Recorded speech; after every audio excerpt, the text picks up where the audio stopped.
Welcome back to another episode of Warren Cali. In this episode, I will detail the death of an innocent girl. Jada Mabry was a 15-year-old girl from San Francisco. She was a sophomore in high school at Gateway High School. Many would say she was a cherished member of the school and also the community. She was deeply loved by her peers, teachers, and all who had the privilege of knowing her. Jada was just like any other kid, hanging out on a normal day, when things will forever change. She was walking with family when an altercation allegedly erupted between two sides, leading to gunfire, and her and several others being caught in the crossfire. On January 30th, 2026, at approximately 5:13 p.m., San Francisco police officers from several districts and investigating units responded to the Golden Gate Ave and Laguna Street regarding the shooting. Police arrived on the scene and discovered Jada and two other juveniles suffering from gunshot wounds. Police rendered aid, and medics arrived on the scene and transported the victims to the hospital. Jada was transported to the hospital, where she was later pronounced dead. The other two victims suffered non-life-threatening injuries. Years old. A girl who was in the 10th grade at a San Francisco charter school has been identified as the victim who was killed in a triple shooting in the city's Western Addition neighborhood. And our crime reporter Henry Lee is live in studio after talking to the teen's loved ones. Henry? Well, Claudine, she ran track, she enjoyed dancing and posting on TikTok, but now her loved ones and classmates are in mourning after she was shot and killed in front of her younger sister near a playground. This is hard. It shouldn't have happened. She had a whole life ahead of her, only 15 years old. Tiffany Mabry is heartbroken over the shooting death of her niece, 15-year-old Jada Mabry. We'll never get Jada back. But I just feel like someone shouldn't be able to get away with it. It's not right. She didn't deserve that. Jada was killed and two other teenagers wounded in a shooting at about 5 Friday afternoon near Golden Gate Avenue and Laguna Street near the Margaret S. Haywood Playground in the Western Addition. No arrests have been made. San Francisco police have not discussed the circumstances leading up to the shooting. Family and loved ones held a vigil at the scene on Sunday night. Jada was shot in front of her 14-year-old sister. The two siblings were inseparable, so much so that they were raised like twins. On Monday, this woman paid her respects at a memorial of candles and balloons in honor of a girl whose life was cut short too soon. Jada was a 10th grader at Gateway High School in San Francisco. Executive Director Alicia Montgomery said Jada was a cherished member of the school community whose loss is felt profoundly.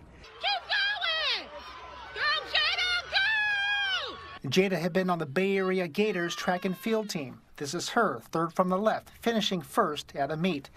And this is Jada in sunglasses and a purple outfit performing on a TikTok video. Jada was just a ball of life. Like anybody that would be around her would remember her when they leave. This should not be happening to a 15-year-old baby going to school, learning. Pastor Jeffrey Branner. Friends, family, and community members held a candlelight for Jada. The memorial was held just steps away from the location where she was last seen alive. Girl who was killed during a triple shooting in San Francisco on Friday night. A vigil was held tonight at the same intersection where the shooting happened. ABC 7 Eyewitness News reporter Ansar Hassan spoke with the family who are calling for an end to gun violence. They gathered near the intersection of Golden Gate and Laguna in San Francisco. Friends, family, and classmates honoring Jada Mabry with pink balloons, pink candles, and pink flowers. Street violence took my daughter. Something she didn't have no to do with. Like, how does this happen? In a park. She's supposed to be safe here. Agustina Herrera is Jada's mother. On Friday evening, San Francisco police responded to a triple shooting at this intersection. Two other juvenile victims suffered non-life-threatening injuries, but 15-year-old Jada died in the hospital from her gunshot wounds. The family says Jada was an innocent bystander caught in the crossfire. My daughter was at a playground. She wasn't here to fight. The SFPD homicide detail took over the investigation, and they later identified two suspects. The SFPD developed probable cause to arrest two suspects, being a 15-year-old and a 16-year-old. Both were booked into the Juvenile Justice Center for homicide. Due to their ages, police would not release their identities. Despite their arrest being made, police said the investigation remains active. Families, in this case, they're experiencing unimaginable grief.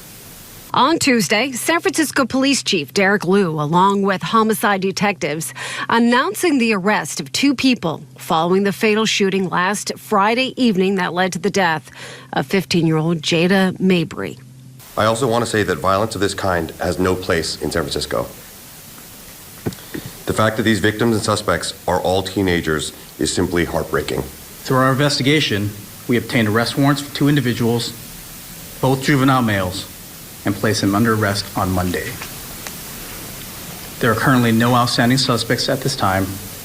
I want to thank all of the San Francisco Police Department officers who assisted in this investigation. 3 teens. All 3 were taken to the hospital where Mabry died. Now police say that shots were fired after a fight amongst a group broke out. And now 2 teens, a 15-year-old and 16-year-old, have been arrested and booked into juvenile hall. We placed 2 juvenile males in custody. They are 15 and 16 years old. It's devastating to see suspects this young engaged in this kind of violence. This death marks the 2nd homicide in San Francisco this year. At that point, with this case just being a few weeks old, it'll be a while before the situation is determined and what the alleged teen killers will face. But this is an unfortunate event that led to a young 15-year-old girl dying for no reason. R.I.P. to Jada. This will conclude this episode. If you haven't already, check out my previous episodes. Don't forget to like, hype, comment, and subscribe.